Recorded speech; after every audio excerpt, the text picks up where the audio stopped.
Refereeing gives you an opportunity to explore a different side of the football game. At grassroots level, it gives a great opportunity to give back to the football community. It gives you a bit of mental toughness as well, a bit of mental resilience. But I enjoy that challenge. Of course, we care passionately about the welfare of all of our grassroots referees.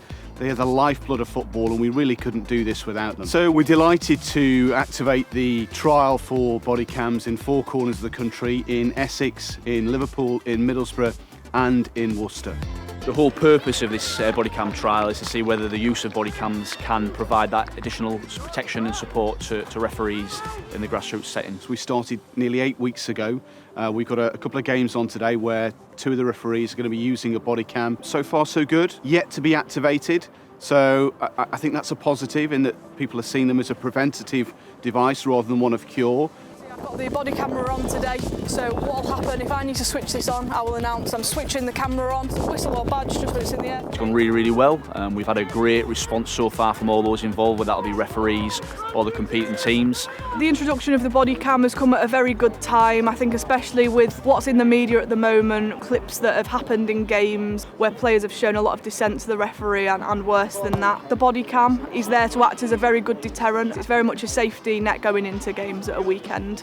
It's really important to say, that when we look at, issues towards match officials, whether that'll be threatening behaviour, physical contact or assaults, they're very, very low.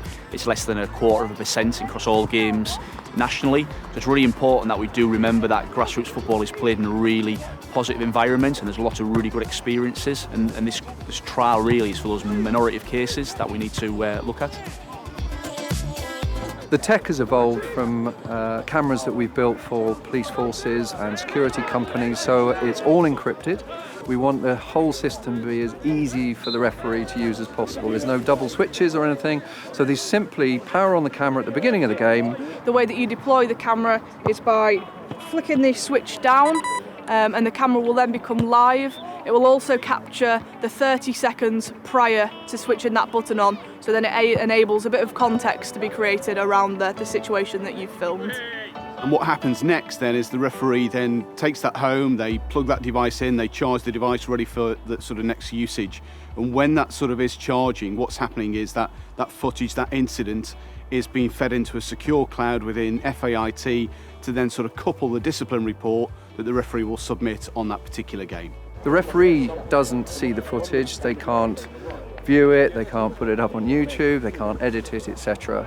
So it's a very closed system that only the FA can get to see. And the feedback's been great, really. The football players have really adopted it and taken it on, and the referees feel a lot more secure in themselves and a lot more confident in the decisions that they're making. They've been able to officiate the games better, and it's helped to secure and protect people. I've seen a big impact as well in the last 6 weeks in terms of players surrounding the referee. When a decision gets made, you see it on the telly as well, you see people gathering around the referees. Oh, ref. The referee's not going to change their mind. At the end of the day, they're doing the best job they can. They're doing it for the enjoyment. I just think it's a great thing. I think it might, make refs a bit more confident, to actually take up the job. Good, I think it's controlled the game quite well. If there's any issues, it just stops it straight away. Both teams just go back to their own sides, set themselves and go again. Yeah, I feel like when they know that they're being recorded, they know that their actions are going to be there to be seen by other officials and they're going to be on record, then they'll think before they act in certain ways or speak a certain way to the referee to avoid any